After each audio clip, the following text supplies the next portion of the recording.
Johnny and I have been married for 34 years and we have one grown daughter.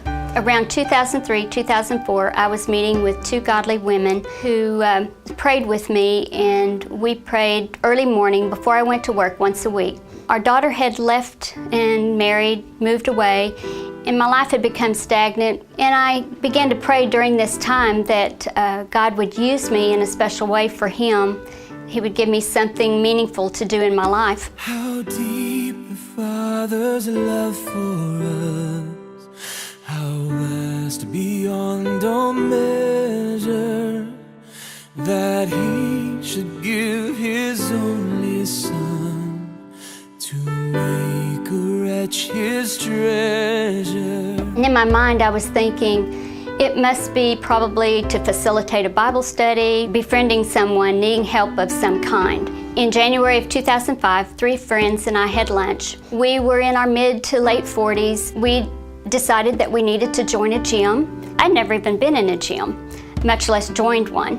But I was enjoying it so much that I started going 4 to 5 times a week by myself. God was preparing my body. He had big plans, and He was getting me ready. How great the pain of searing love, the Father turns His face away, as wounds which mar the chosen one bring many sons to glory.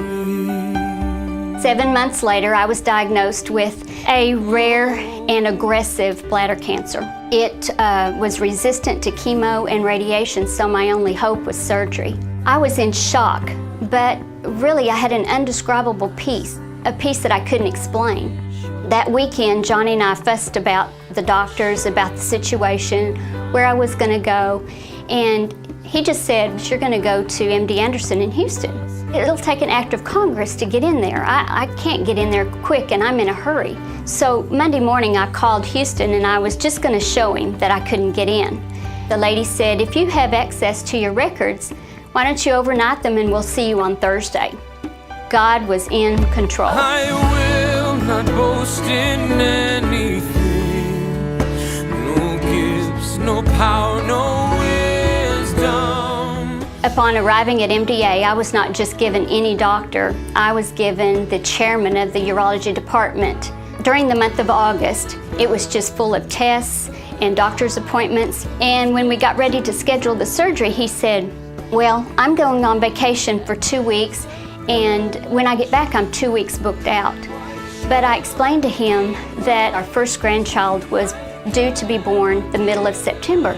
He left the room, and when he returned, he said, "Well, I've got you scheduled for my first patient back from vacation." God planned to have the top doctor on my case and rested and ready for me. Finding a place to stay and recover was difficult, not only financially, but also because Katrina had just hit the Gulf. Johnny's boss, less than a year, offered his RV for me to live in while I did this, and I lived in this for 2 months.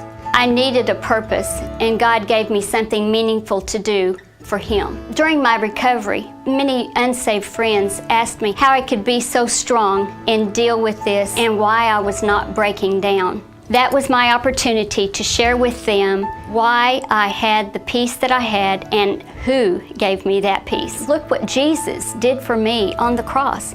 Look at the suffering that He did for me. I want to challenge you, when you face those difficult days, to totally allow God to carry you as He carried me.